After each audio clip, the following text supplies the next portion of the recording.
Aha! A shipwreck. I wonder if there's any loot. Aha! A skull.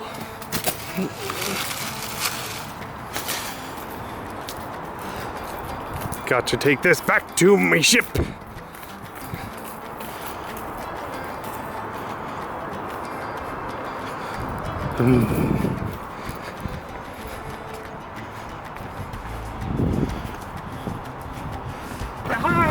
Huh?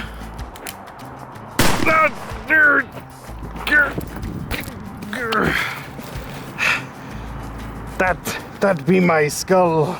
It's not called Sea of Friends.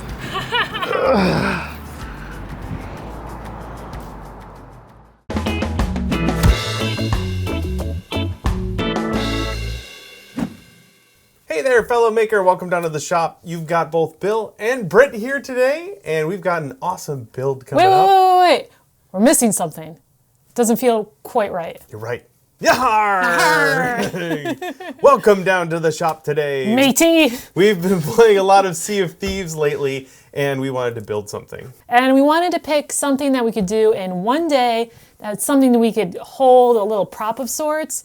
And we really like the glowy skulls in the game. They're these bounties you collect and have to turn in, and they have really fun style to them. So we're gonna start off today. First thing we have to do, of course, is go get some reference images. So super quick, we're gonna load up the game and go find a skull and grab some screenshots of that, and then we can get to the build. So we'll be right back.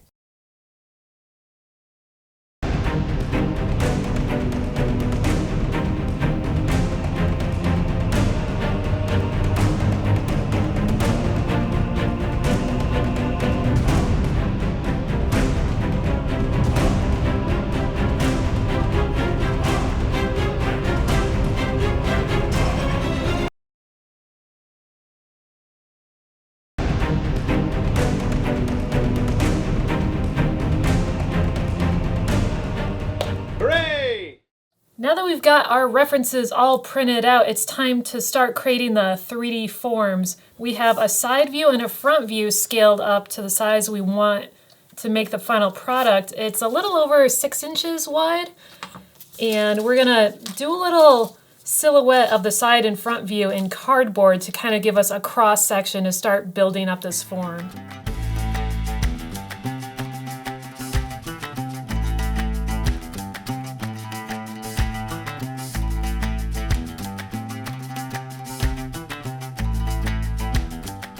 So here's our skull skeleton, and we're gonna bulk this out a bit using aluminum foil. This is gonna get glued in there, and it's just to take up space. We'll do more sculpting later, but for now, we have our hot glue gun, and we mash that in there. Just like that.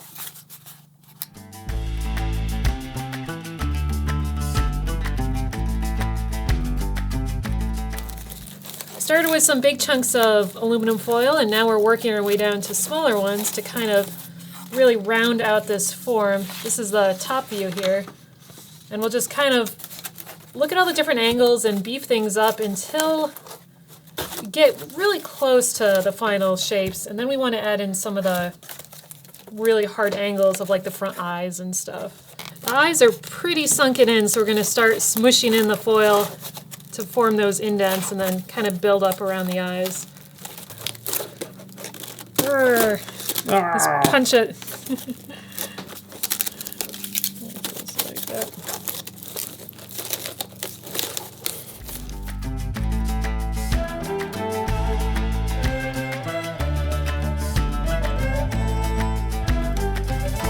So we're going to wrap one more layer of foil over the whole thing, and then we're going to switch over to masking tape. We'll hopefully have a layer of foil that comes off with the masking tape for the pattern.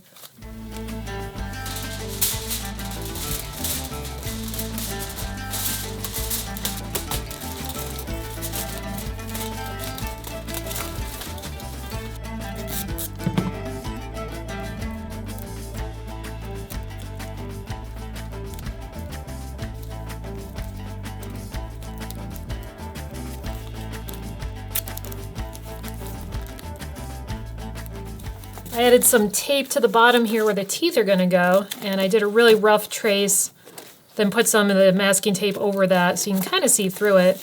That way I can really do a nice fine line for our pattern that we're going to be pulling off of this.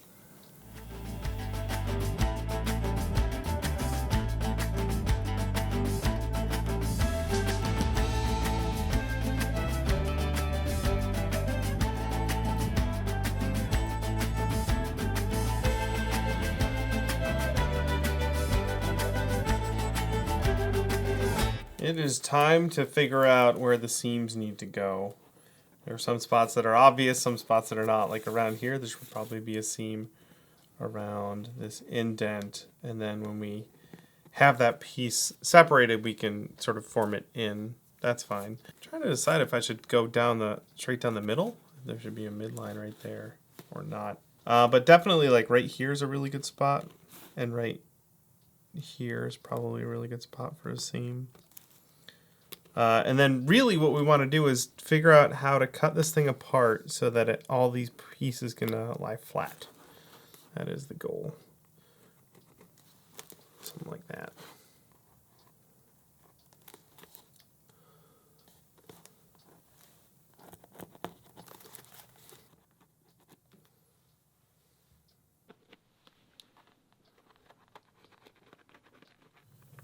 Now that I've got my seam lines all plotted out, I'm just putting down some lines here to show registration so that once I cut these apart, I'll know where to put them back together.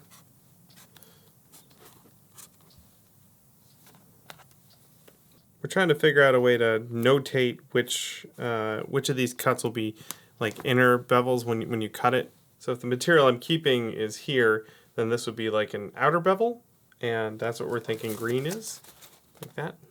So if it's the other way, if it's an inner bevel, we're using red. So that would be like this guy. So these two pieces would have an inner bevel so that when they meet, they have a little bit of a seam. Makes sense to me. I think it's going to work. I mean, we do it differently every time. Yeah.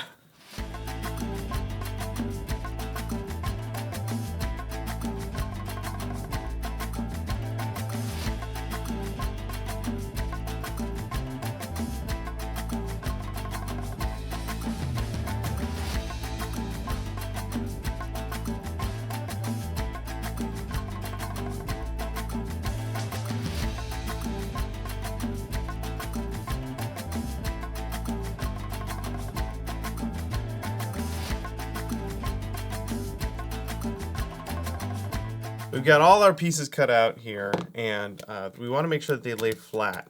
This piece here is probably okay, but these dished pieces here are not wanting to lay flat, so we can cut them, cut an extra seam. We'll just cut this guy right in half.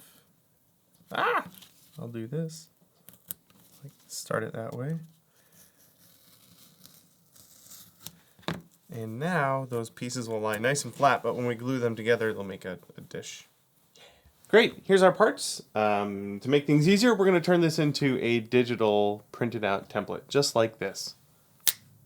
Ta-da! There's our printed out digital template files, and we will link these for free down in the description. For all the registration marks, we could have cut these out by hand, but we have this handy pattern notcher. So you can just line it up. It saves a whole lot of time. Some of the pieces have little reminder dotted lines for our inner bevels and outer bevels. This will help force some of the angles. The inner bevels are when you have your knife cutting into the foam at an angle. So we'll be cutting into the foam like that. And then the outer bevels are when you're cutting away from it, like that. For the foam, we're gonna go with some 8mm, and I have a whole bunch of scraps and some bigger pieces. And this is a good project to use all of these tiny little scraps I have left because I can fit a lot on here. We'll be tracing these out with a Sharpie and then get on to cutting.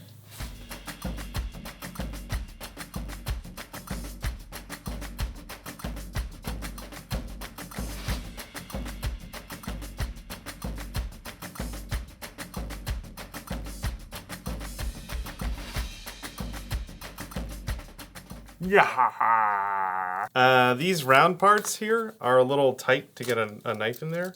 So I sort of just rough cut them and then I'll use the rotary tool and a little bit to finish them off.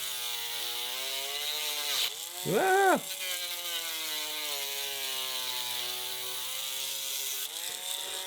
To help form the curves of the skull, I'm gonna hit all of these with a heat gun. It will also seal the foam so I won't have to do it as much later.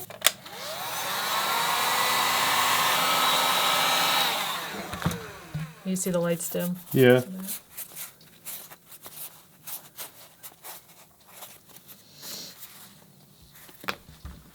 We're getting ready to start gluing pieces together. I took photos of the skull before we cut everything apart, and we'll include those in the templates to help figure out where everything goes. So that's what we're going to use. We're going to look at these pictures. Britt, what are you doing? You're just heat forming? Yes. It does help. The registration marks only go together one way, and the numbers are kind of near each other usually. Yeah. So, like, I know those two. Great. So you heat form, and then I'll start gluing. Awesome. I've got some barge here, and we'll get a good system going where I barge everything up. We'll put our respirators on, but I'm going to barge everything up here, let this dry for 5 minutes, and tack those together. But while it's drying, we can work on next pieces and get a bit of an assembly line going here. Oh, yeah. I got my respirator on. I have to go find mine. This is the first piece. This is very exciting. I'm so excited. Just trying to make sure those registration marks line up all perfect like. I have no idea where this goes on the, on the skull. There we go. One piece down.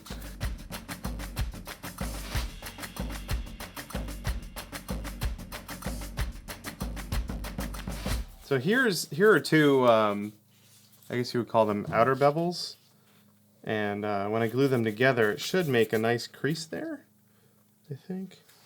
With that all glued together, there will be a nice valley in there. This will bend over the eye socket, but that should be awesome. What'd you do to yourself? There's things happen.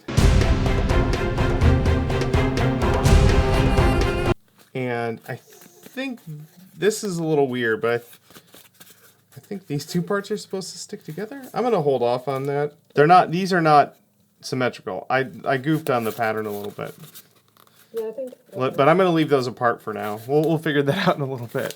There we go. It's getting there. This is a pretty big step. We made a lot of progress, but we're gonna start putting a lot of these back pieces together, starting with this one here.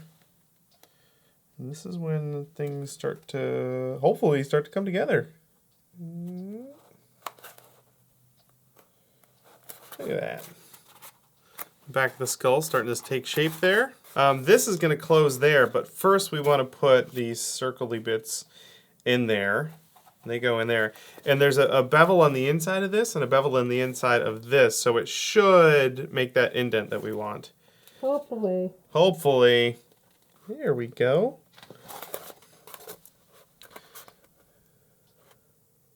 Those aren't going to line up, but it looks like it'll come together. Consider our registration marks a guideline. Yeah. But don't force them to match up. Like the Pirate's Code, really more of a guideline. Yarr.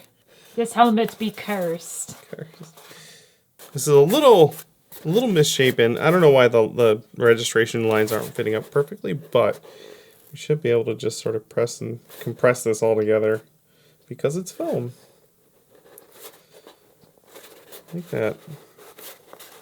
And then I'm just pressing it together on the inside to make sure that's nice and snug on the inside there. And that looks pretty good. Got those little indents on the side of the head there. Angry eyebrows.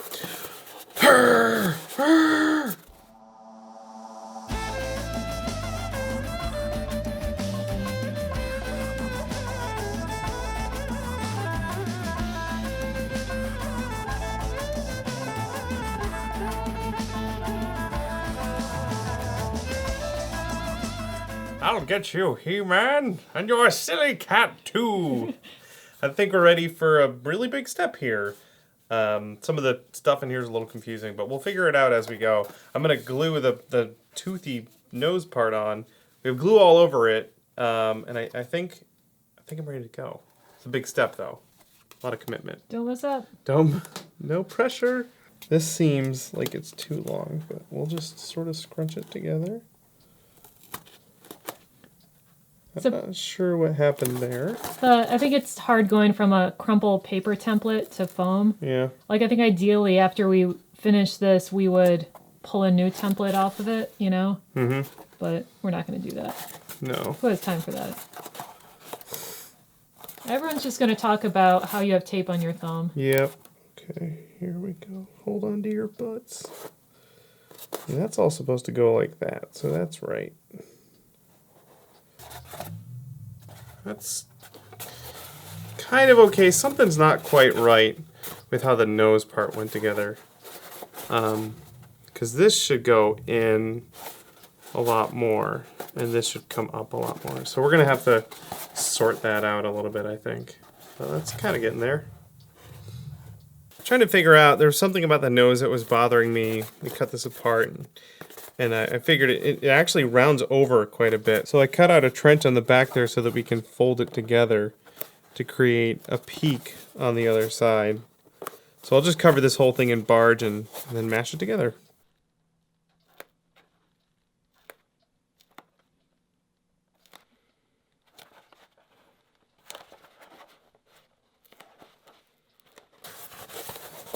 Yeah, that's what I want right there. Awesome. Looks so much better. That looks a lot better. So it turns out making your first template, it can be pretty challenging. We've had to make some modifications with the bevels. It's supposed to be like this inner eye part where it's kind of collapsed in on itself. So the templates that you'll be working with will have these updated informations about this cut being much more extreme. You can see the comparison in these two. This is the new one and how it really cuts in there. So I have another one I can glue together. This is the other side. And I'll just tack together the top edge. You can see on the back here, look how much room there is to really push into itself.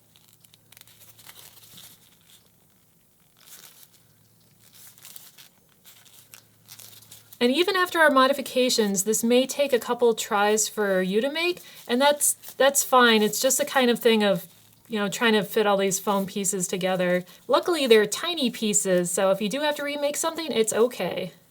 This is our modified skull. We have some new eyebrows that bend in a bit more. We are gonna have to start taking away material, but we planned for that. This helmet is supposed to be more organic. It's not supposed to be all flat. So I'm gonna start marking where all of the details are that I'm gonna be carving out. Also, I added all the numbers to the helmet. We'll take some pictures of this and include it with the template so that you can have an easier time placing stuff than we did.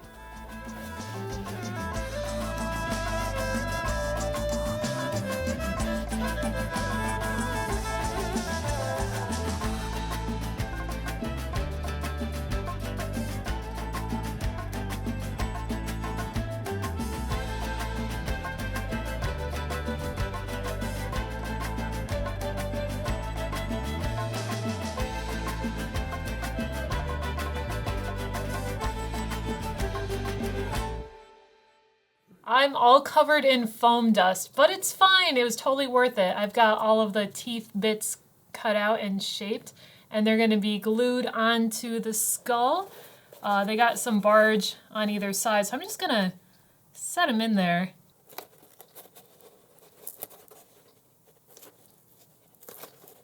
Dude's got some gnarly teeth. Err.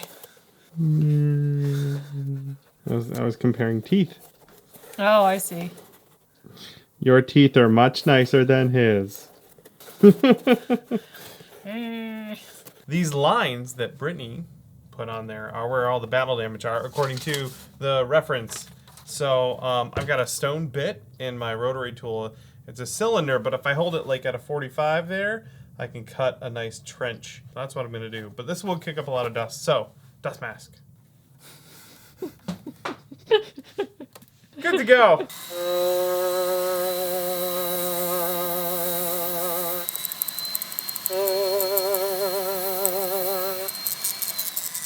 Like Great. Yeah, feel free to make them exaggerated, or as exaggerated as you want.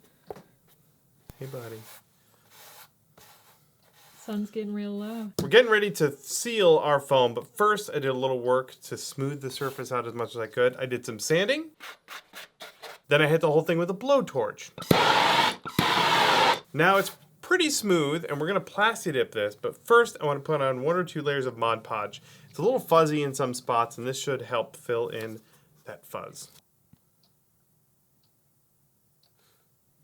Done. No. Oh, goodness.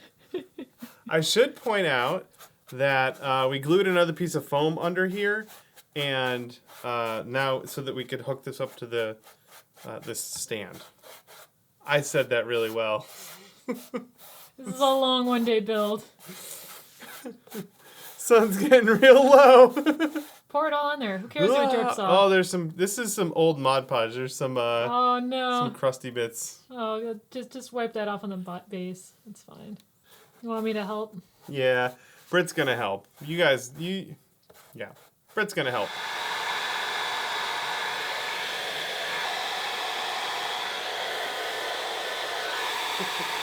It's gotten pretty smooth with the Mod Podge. It's mostly dry. To do some additional sealing and color, we're gonna do this silver peel coat. This is like Rust-Oleum's Plasti Dip. So I'm just gonna spray on a big old layer of that, see how it looks.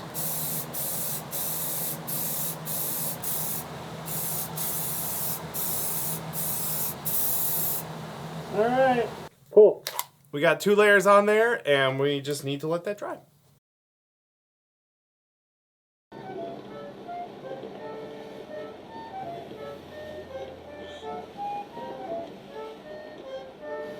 Oh no!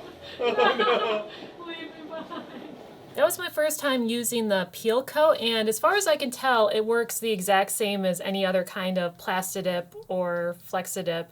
The silver is a little bit extreme for this. It's a good base color though.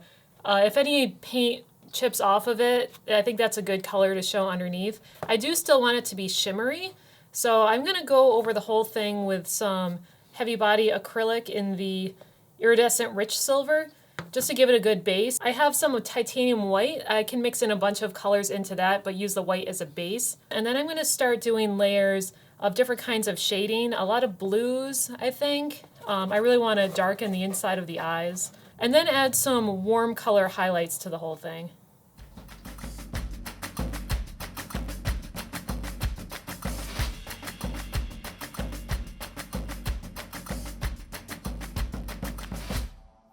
Here's where I am after several layers of paint. I can't really see the silver anymore, but I'm really liking the direction this is taking. It's interesting in the game, depending on the time of day and the way the sun is, the skulls look different colors, so I've added more warm colors into it. I do think I'm going to take some of the iridescent silver and wash it over the whole thing with a bunch of water to try and shimmerify it a bit. And then maybe go over it with some more highlights, but I think it's almost done. So let's see here. We've got some glowy eyes here, actually glowy nose too. And I'm gonna try and figure out how to make a lighting situation. Here's what I'm thinking. I've got this pre-made cheapo LED thing from the hardware store, and I have some green acrylic plastic here. This was just a test. I scuffed this with sandpaper so that it will diffuse that pretty nicely. It actually is really good on camera. I also went and traced the eye socket to get kind of a rough idea of the shape that I'll need for the eye. So I'm going to cut that out oversized in case I need to make it a little smaller. That's okay. And then I'll go from there. Here's my acrylic plastics pieces, and I can now peel off the protective coating. I'm going to sand these so they're more diffused, so I'm not worried about it getting all scuffed up or scratched at this point. There we go. I want to dish these and dome these. I've got this foam anvil that Evil Ted made. I bet this will work though if I heat this up a little bit and press it down.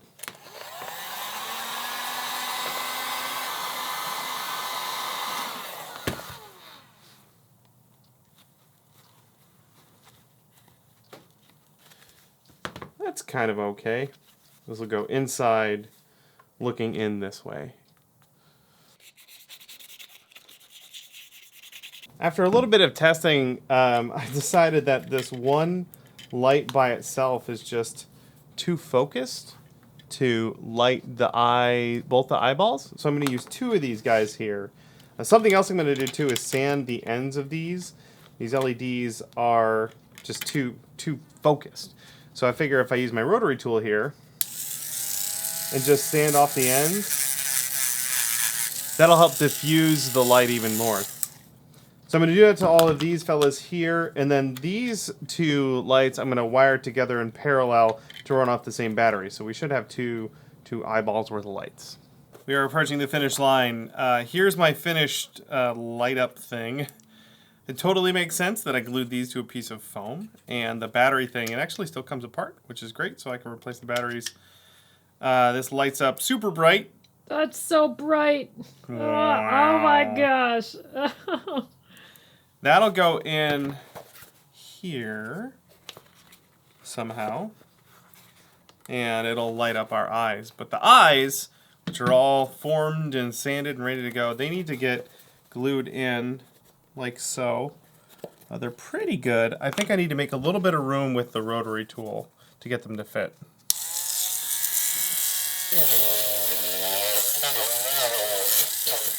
This is all ready to fit in there.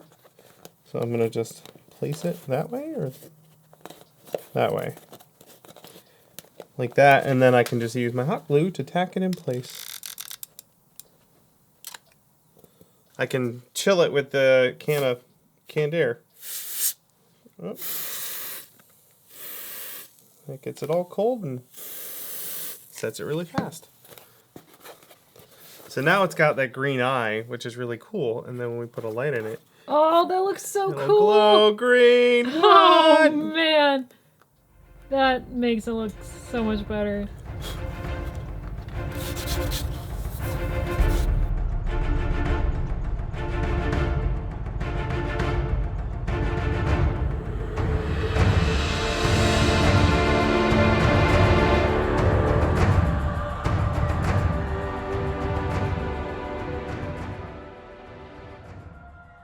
Yar! That be our one-day skull build. We did it! Yay! This was a pretty fun build, and this will be a nice addition to sit on the, what do you call it, the console where our TV is. Oh, I was going to say pirate ship, but yes. Oh, right. This is a good addition to our pirate ship. In the back seats, peeking out of the rear window. As we mentioned before, there are templates available. We'll have a link down below. You're going to have to do a little bit of fudging and carving to get it to turn out perfectly or to your satisfaction. Yeah, I think if I had to do one thing over again, it would be that I would work with a thicker foam, so like floor mat thickness of foam, so I could carve into it more, because I only did all right with the front part of the template. Yeah, really organic things like this, you gotta cut into the material quite a bit to get it to look not like it was made from flat sheets of foam. The foam we used was, what, 8 millimeters thick? So 10 or 12 millimeters, which is about what floor mats are, then that would be pretty good. Thank you so much for following along in the shop build today. And of course, we have a ton more videos if you want to go check those out and subscribe so you don't miss the next big prop thing that we do. That's all we've got for you today. Thanks again so much for watching. It's time for us to go hit the high seas. Arr. We'll see you in the next build. Matey!